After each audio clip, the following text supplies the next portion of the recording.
I'm John Danias. I'm doing a little video with my friend SJ, Sarah Russell, and we both have something in common, which is we both enjoy freediving and meditation.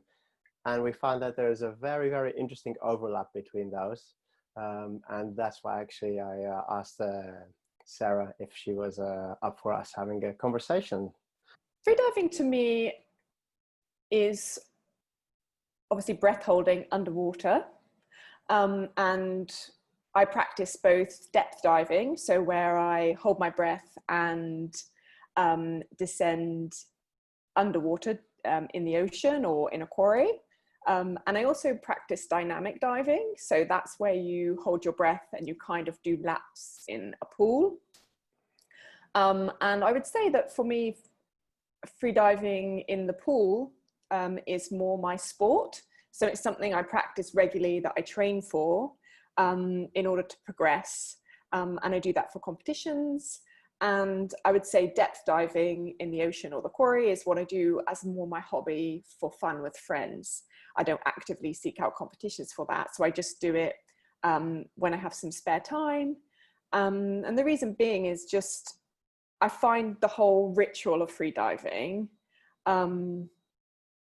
a very releasing, stress reducing hobby, really.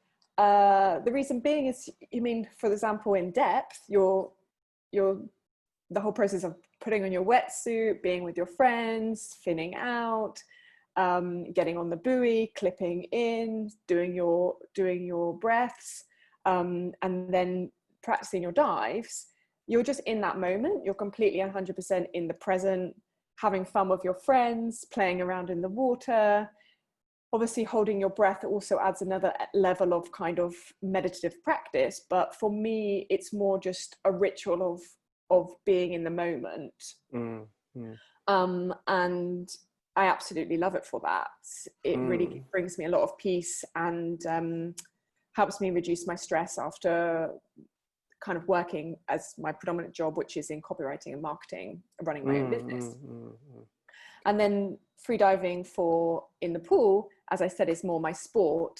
And I spend 2 sessions a week actually training for that. And again, even though that's not a more social experience, it's more focused practice, I also get a lot of mindfulness out of that too, because I'm having to really go inside myself, do visualization techniques, reduce my heart rate by doing belly breathing.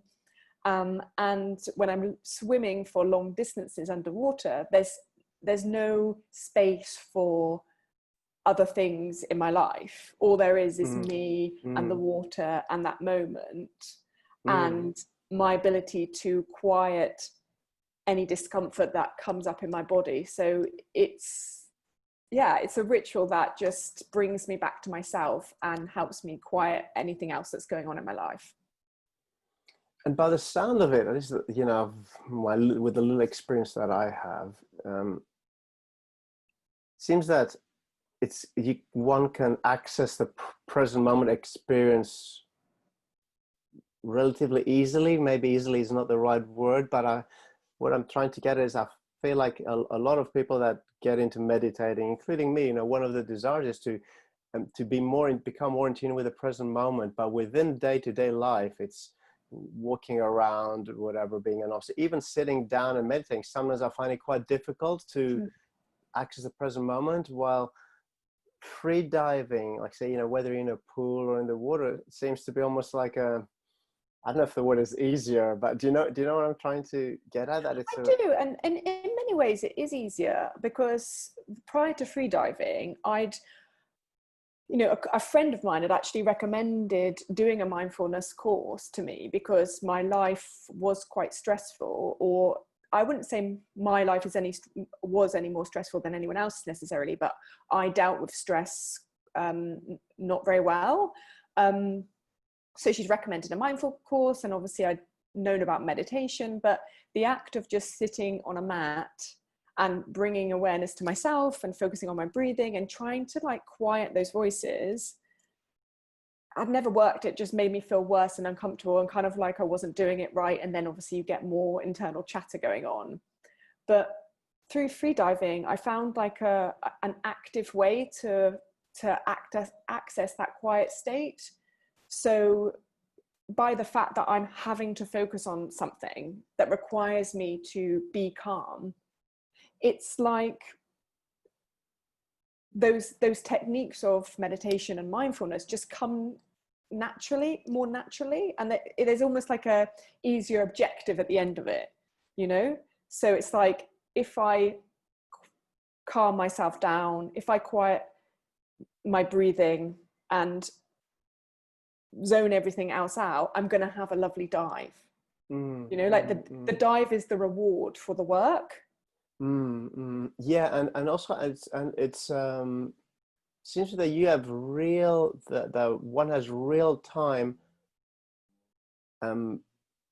valuable feedback, isn't it? In the sense that if you can really almost register, you can really be aware if your mind is distracted or not. There's a difference in the quality, and you can tell that straight away. And even like, say, I know with meditation, like one tends to use the body scan is one common technique to become aware of the different parts of the body. But if I feel with freediving, and correct me if I'm wrong, then you can be really become really sensitive and tuned to the body. Like, is this muscle of mine, for example, stressed, whatever, and register and relax it.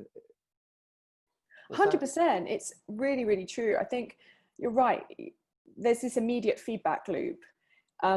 When you're meditating, you know, you have a daily practice, and often if you haven't done it for a while, it can be quite uncomfortable, and you're like, God, your mind's racing, but you keep going back to the present. And then it's sometimes only after like maybe the third or the fourth session where you really start to realize, oh, maybe I haven't been as reactive today, or maybe I've been able to focus more today, or whatever. And it builds over time with the daily meditation. Whereas with freediving, like you say, if you get yourself into this calm state and then you do your dive,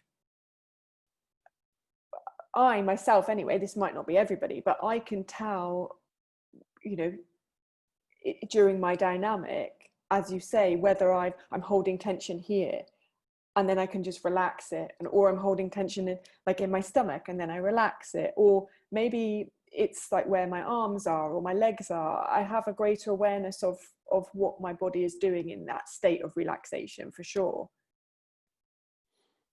So yeah, it's amazing, actually. Yeah, I want to, I guess, just to clarify that as well and say, I've been practicing now for 3 years, was when I first started freediving, and I first started depth diving 3 years ago, and I really started practicing freediving in the pool for competitively probably around 2 years ago, maybe a year and a half, 2 years, I can't quite remember. But as I say, with the pool now, I've been doing it for a while, and as a result, I think I'm more tuned in to what's happening. I don't think necessarily you would get in the pool as a freediver and just start doing dynamic and have that same sense of awareness about what you're going in with your body. I do think it's like a level of training. So I guess I just don't want people to feel like if they get in and then they're a bit stressed out, you know, then they haven't doing it right. It does take, just I guess equally with meditation, it does take time to build up that level of awareness about discomfort. The same is true in depth diving or pool diving. It's just that, like we're saying, because you have that instant reward of like a nice dive versus an uncomfortable dive, it's easier to measure in that way, and you can come away feeling a bit more satisfied, I guess. Yeah.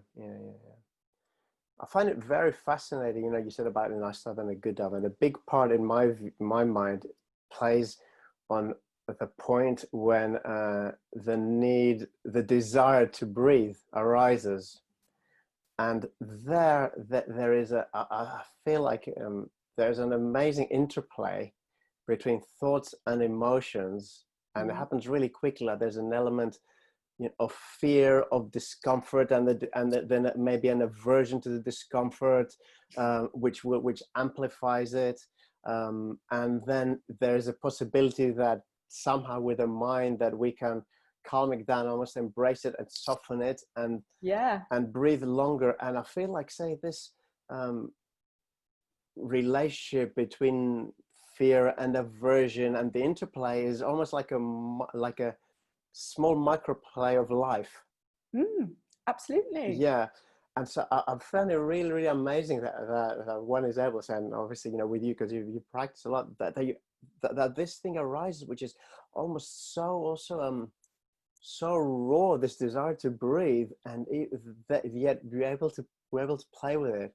And I'd love to actually, I don't know if you can describe, like, say, can you describe me a situation, like, I don't know, maybe it could be a hypothetical example or a real life example of a point, whether it's at the pool or in the water, that the desire, a desire to breathe arises, and what happens? Well, What yeah, happens? I can describe that, because funnily enough, I'm currently in the peaking phase of a training cycle that I've been doing in the pool. So for the last few months, I've been doing base training to get my level of fitness up in dynamic. And then I've been kind of ramping that up. And now I'm in the final phase. And on Friday, I'm actually going to do my PB for this training cycle. So what's been happening in the last competition I did 118 meters dynamic, and my PB is 125, and I'm aiming for a PB of between around 135, maybe 140. As personal best. Personal best. That's how fast you do it. No, Is that right? 140 is the meters.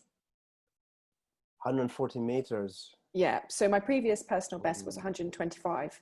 Oh, And wow. this training cycle, I'm going for between 135 and 140 meters. And what's been happening in the last few sessions, because I'm reaching my PB where I've been before. So I've been doing a number of dives to 120 meters. So in that last lap I'm actually training in a 30-meter pool to make things more confusing. So from 90 meters where I turn, and then I have to go to 120 meters, for me, because this is a challenging, it's basically coming up to my PB, the urge to breathe for me is the strongest, whereas the rest of the dive for me is relatively easy to manage, because it's distances I've done many, many times.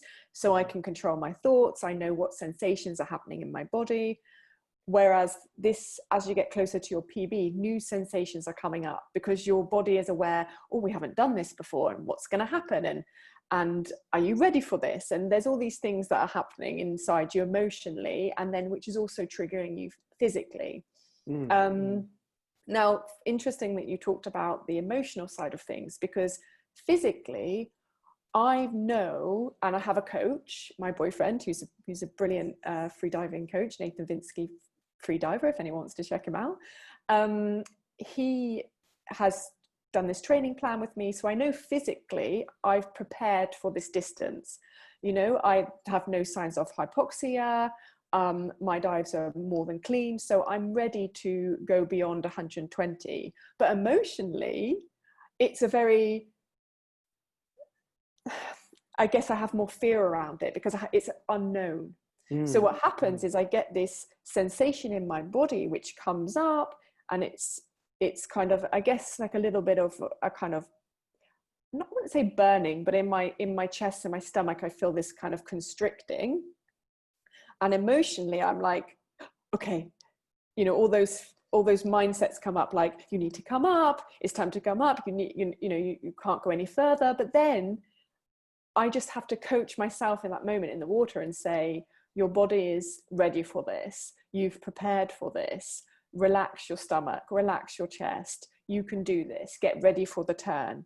So as I soothe my mind, everything relaxes and the urge to breathe goes away. Does it come in like contractions almost? Do you get like So, kind of the urge to breathe and then kind of relaxes and then like say comes again and relaxes, or is it well, for me, steady? I guess I'm very unique in the sense that I don't really struggle with contractions. So Mm-hmm. I can swim underwater for quite a long distance without experiencing that.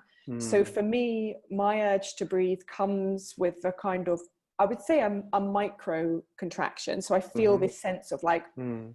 okay, difference, change in my body, and that is a trigger for me in my mind to think you would naturally want to come up at that point because you've felt that Mm. change. So it's more like a kind of, I would imagine in my body, like a kind of a balloon is just being pushed like this.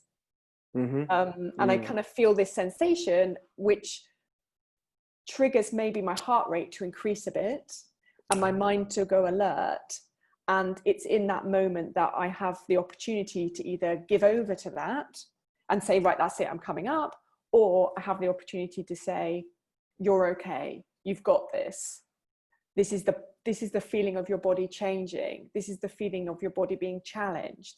But as long as I can stay in this mindful thought and be aware of my sensations and manage those sensations well, I'm still okay to continue my dive. It's only at the point where you're no longer really conscious of what's going on that you're reaching like bad levels of hypoxia, which then you should come up. Interesting, interesting, interesting. So you may be like in severe discomfort Mm-hmm. and psychological stress, Mm-hmm. but physiologically you're fine. And this severe stress as well, it's very, very quick, isn't it? Like you got this urge. It's almost like instinctive, It's, and yet it seems like almost it's almost I don't know. It almost feels to me as if you're able to control your reptilian brain, reptilian mind. yeah, yeah, you're 100% right. And I would say for me, it's severe is probably a too severe word. Yeah, But you're right, it's instinctual and it's very instant. You know, instinctive. That's the you yeah. can be going like, I can be going along normally, and all of a sudden, you know, I feel that sensation in my body. And you're right, instinctively, my mind says, it's that fight or flight. You know, your Yes. brain Yeah. says, this isn't okay. What's happening with us? You know, but as long as you've done the work, which is for me this training cycle and the practice and the building up my level of tolerance to doing these dives, I know it's an emotional, psychological thing. It's not a physical thing. And as long as I'm aware of those sensations and I can coach myself, I'm still safe. It's only when I'm no longer aware and I'm like, actually, I feel amazing, this is incredible, that actually you're on the danger line. That's interesting. That's interesting. Does that happen? Yeah, I mean, it's happened to me a few times. I've been doing dives in my early days, and I've never had a negative experience in that way. I've never had a blackout or an LMC with diving, and I train very consciously to make sure that doesn't happen because it's something I really don't agree with. Mm-hmm. Um, but yeah, in the early days, I think my first ever 100 meters in the pool, I got maybe towards my last 15 meters and I was like, this is lovely, I feel amazing, and feel like you're swimming in a cloud.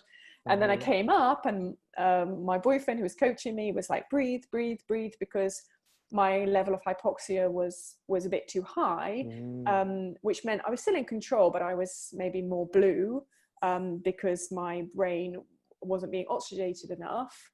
And that is the feeling of being in the cloud, because your Yeah, mind yeah, is without oxygen. yeah. And I feel that in some ways, actually, I have to admit, actually, for me, from my personal experience in life, that is, I find it harder to control myself, to resist joy, to hold myself back from joy and excitement, from positive emotions where I need to reach a balance, the Mm. negative ones. And I'm Mm. wondering then, it's probably because in free diving as well, like this must be quite a very, very important and an interesting challenge. You know, we just actually learning as well to, there's this instinctive element of when you're experiencing joy that you want more of it, and just even to be able to know that that's also an extreme as well. Mm. And one needs to work on cultivate being balanced and to work. There's such a similarity, I think, with, you know, this thing with, you know, we talk in meditation, like Buddhism is all about, you know, to be able to be in tune both with cravings and aversions, and it feels like there's a microplay of both, and also Yeah, absolutely. quite high doses as well.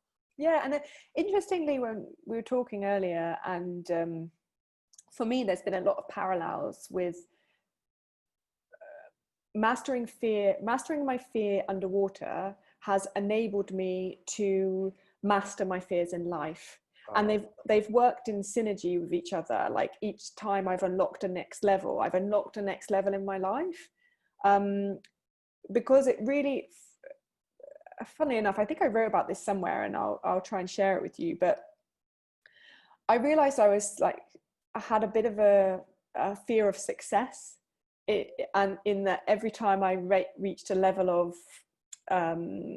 growth in my business or my life and needed to access the next level, I would kind of actively sabotage it, because I was afraid of what might happen if I was that successful. You know, I was afraid of, you know, would I be able to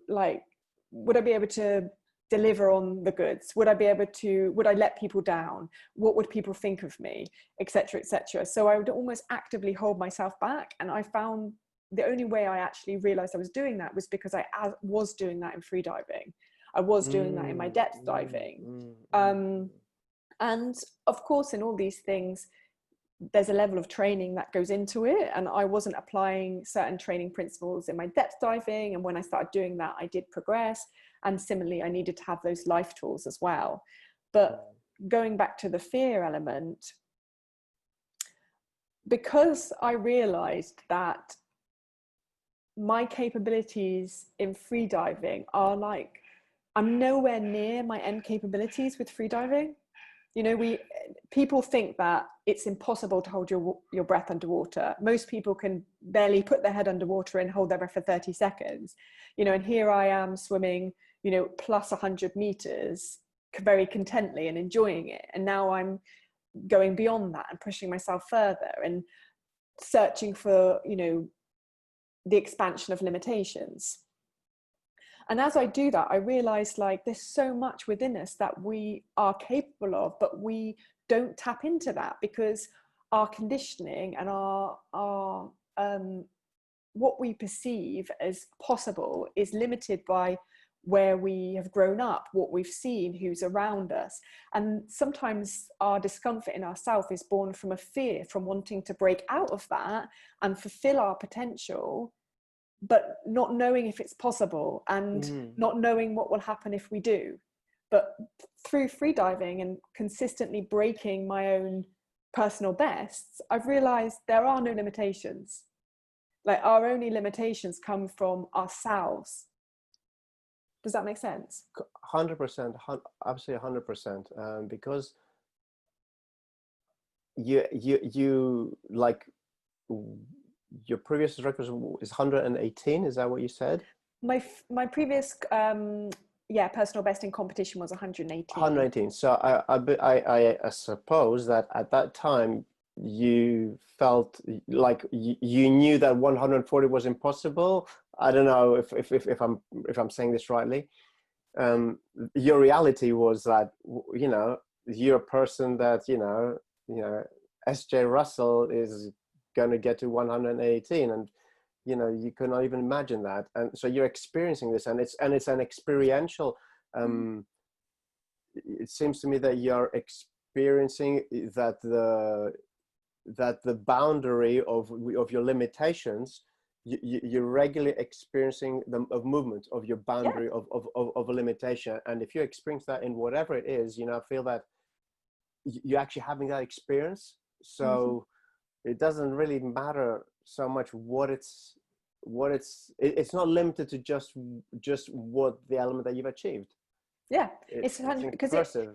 your mind opens up to the possibility that you can do more, be more, have more, that you, as you say, you reach a certain level, and then, you know, the next level is then possible. It's a continual cycle of growth, but as you say, it mirrors because you're doing it in one area. And I imagine, you know, it's the same for runners or any other kind of athlete or whatever. When you achieve that goal or that success and you realize what it takes to get there, and that you've accessed it, and that more is still possible, you just think, why am I holding myself back in this area? Like, you know, I'm no longer afraid to do that. I'm no longer afraid to put myself out there. I'm no longer afraid to, you know, contact this person or try this thing or anything. It's your fear is lessened. Yeah, I'll tell you also something that's come to mind, which I find quite interesting, you know, with your story, is that my first experience of freediving was actually watching a movie, The Big Blue, you know, the Grand Bleu with Luc Besson, and the I forgot. Jacques Mayol, the star, I think his name is. So he seemed to be a person that was very, very in the zone, you know, when he was free driving underwater, and the whole world made sense to him. But he could not bring that back to real life. So in fact, he only felt himself in the water, and he could not. He was not able to create an overlap and a link. But by the sound of it, you are able to. You're bringing some of the magic that you experience, you know, underwater in a pool to copywriting, or to personal relationships. To it's really it's you. So again, it's kind of like you're bringing it back. Yeah, I think the water or whatever. That's why freediving is so special to me, because it's, I guess I would really, going back to a question you asked me before about what is freediving to you, but really it is a kind of a mindful art or sport that has helped me cultivate greater awareness within myself of my, I guess, my perceived conditioning and limitations, and really helping me just to break each of those down and say, you know, if I can dive, you know, to this depth, or if I can dive to this distance, and I can feel good doing it, and I can hold my breath for this amount of time, and, you know, stuff that people think is absolutely mental and say, I could never do this, and, you know, I'm doing that, that makes me feel, limitless. Can you give me an example of outside freediving? So I mean, I run my business. So I run the Content Marketing Club, which is a copywriting and marketing business for small businesses and entrepreneurs.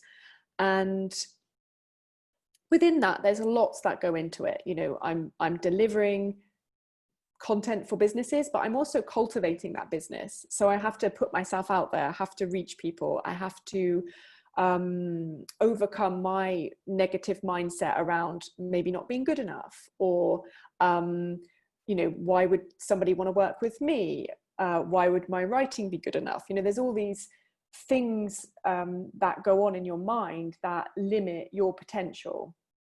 And not just to do with my business, but also the way I want to live my life. You know, I've really abandoned quite a lot of the traditional way of living that makes sense to a lot of my friends and family, who have been very supportive, but they don't always understand what I'm doing. You know, I now live in Egypt, in Dahab, and my boyfriend's Canadian, so we spend a lot of our time now living between like Egypt, Canada, and UK. And I have to make my remote life business work, because if I don't, then it means giving up the lifestyle that I've created and that I love so much and that fulfills me. So I consistently have to work on my mindset in order to be okay with living outside the norm, and be okay with pushing myself to places which isn't in my immediate sphere of reference. You know, like I didn't grow up in this environment. I've had to create it myself. So in the sense, when I'm pushing the boundaries of freediving, I'm pushing the boundaries of my own life and saying, what next? What would make me happy? What would make me fulfilled? What's the next target that I want to get to? And that's not defined by, you know, my parents or my friends or my immediate sphere. It's defined by me. It's defined by what feels right at any one time. do you I know certain type of meditation is visualization and reflecting on experiences, and if we think about it and we've kind of like say almost live it, we manifest that state. Mm. So when you say that you will use it, that you can use it to break your insecurities, let's say for example, maybe you may be feeling not confident about contacting a client, for example, or believing that a client maybe you would believe that a client would not do work for you, and then psychologically at some point you believe that it's fine, that it's possible or whatever, and the fear dissipates. Does that just, I'm wondering if you have a situation like that, let's say for example, in fact, sorry, if I can be more specific, Yeah. let's say today, right? Let's say you have a call later today, and you're going to speak to somebody which you'd think it's a real challenge, you wouldn't believe, you just have subconsciously wouldn't feel right. Yeah. But you've experienced it, you've accessed this state, that it's a state just in the mind. Somebody like say that has not done any mind training would just roll on with it, and it would just whatever happened in preparation, there wouldn't be any preparation. Is there some kind of preparation or anything that you do that has arisen perhaps also from your freediving experiences? Yeah, I definitely think that one of the things I use a lot in freediving, which I do use in my normal life, is mantras. And you could call them affirmations, which is essentially a phrase that you use to coach yourself to get into a more positive state. So it could be that, if I'm going into a client call and I'm nervous about, what I'm going to say, and if they're going to believe me, and if they're going to think that I'm any good, then I might say something like, what would I say? I would say something to myself like, you're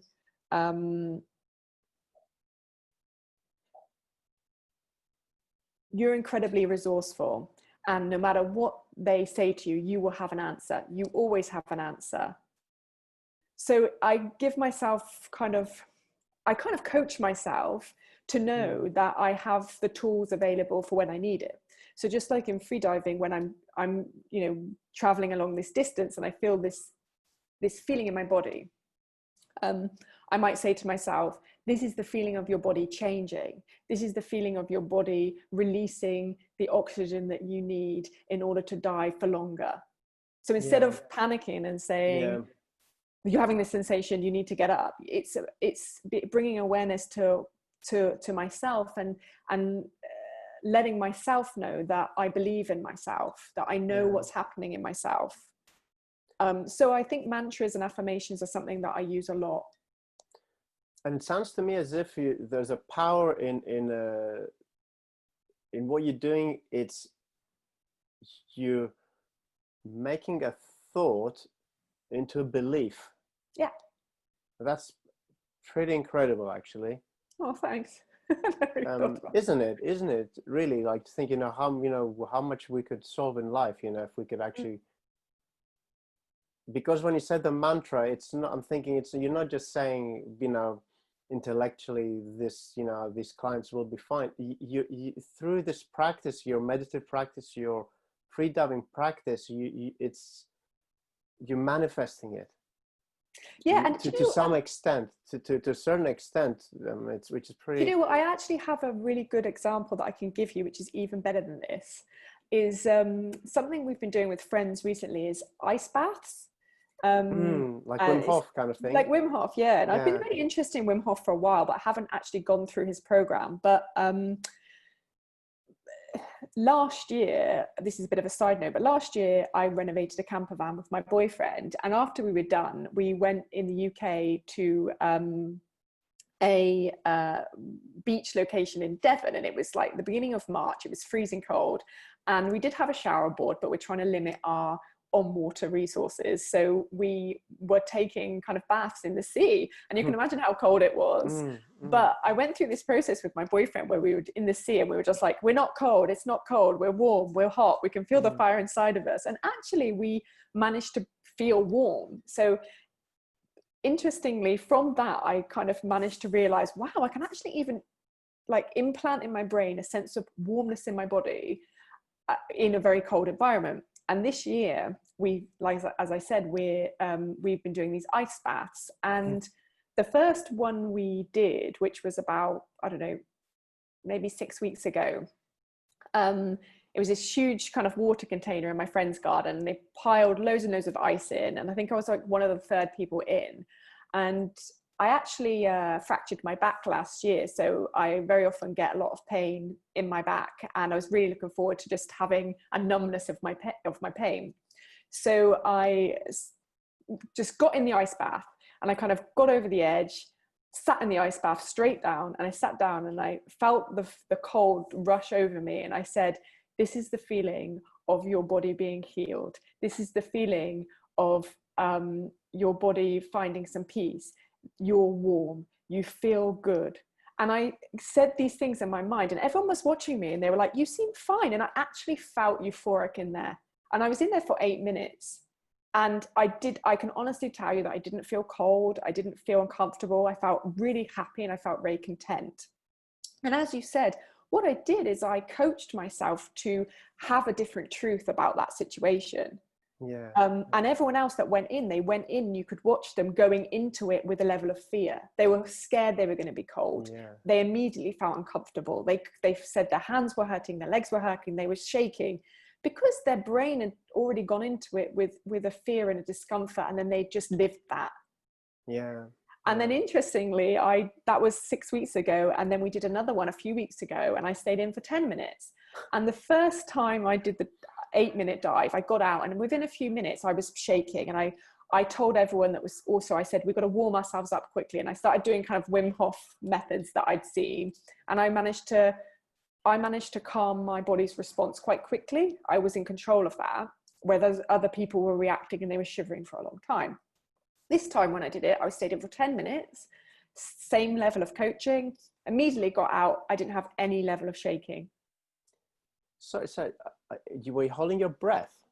No, not holding my breath. Okay, No. You're in the ice. Yeah. Okay. During the ice, definitely not holding my breath. I'm not that person, everyone.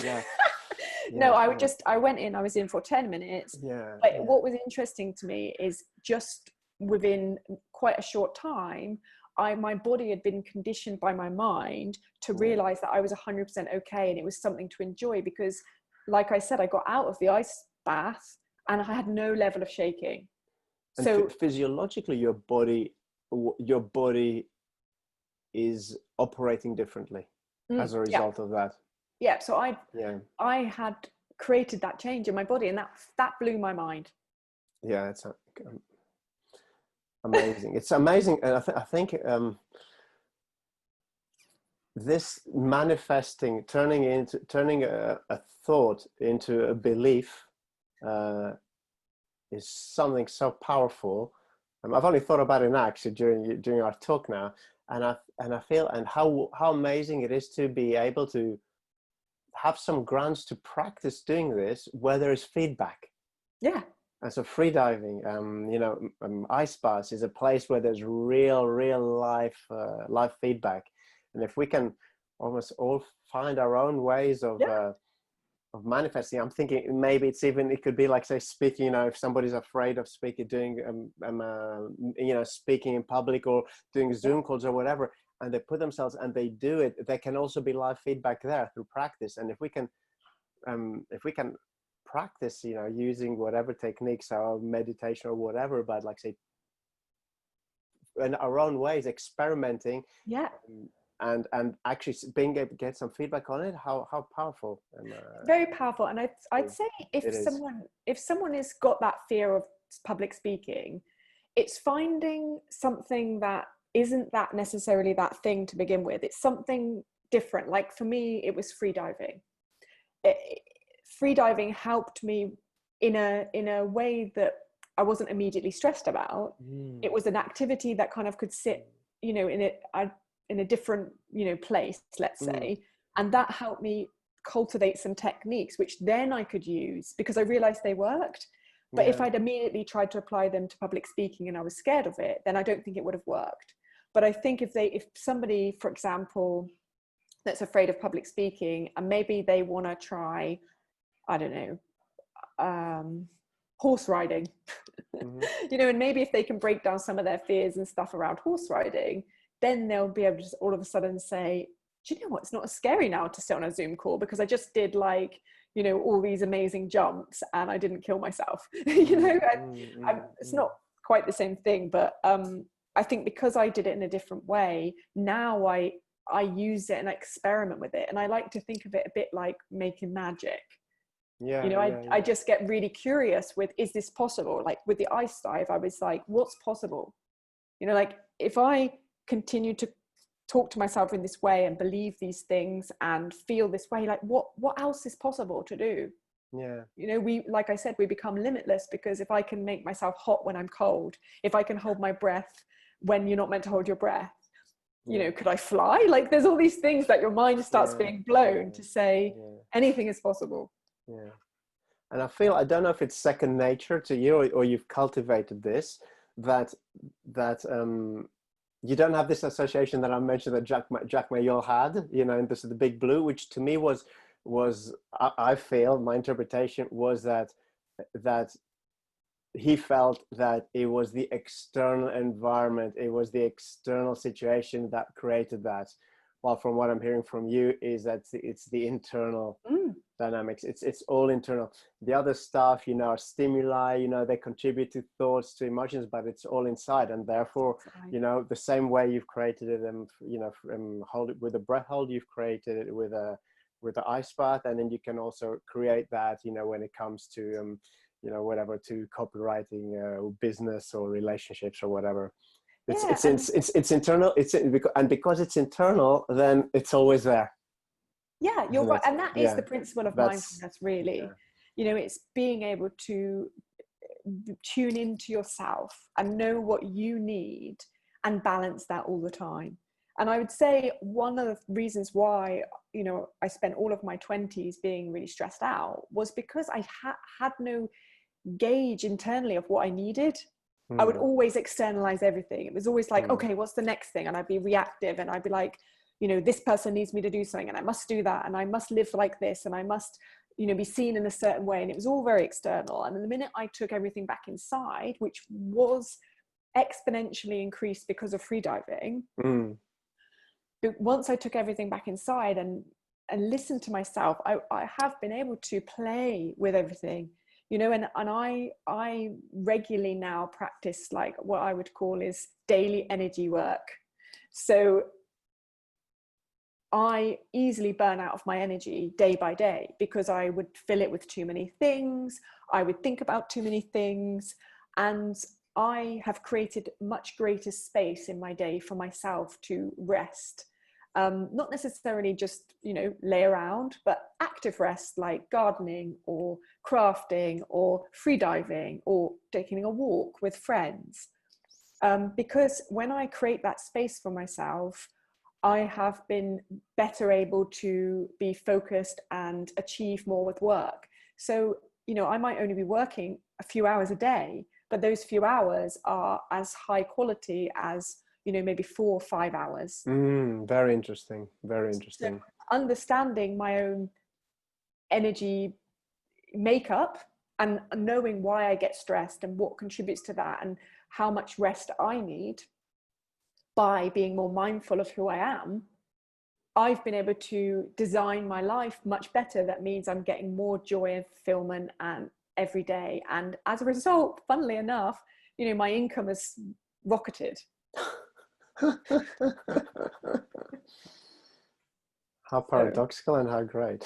Yeah, it really is kind of funny, really. I've read, you know, over the last few years, I've read a lot of books and I've done a lot of work internally to get me to this place. It wasn't a sudden thing, but I did realize, you know, over 3 years ago, I was very unhappy and I'd reached a level of success in my career that was where I wanted to be.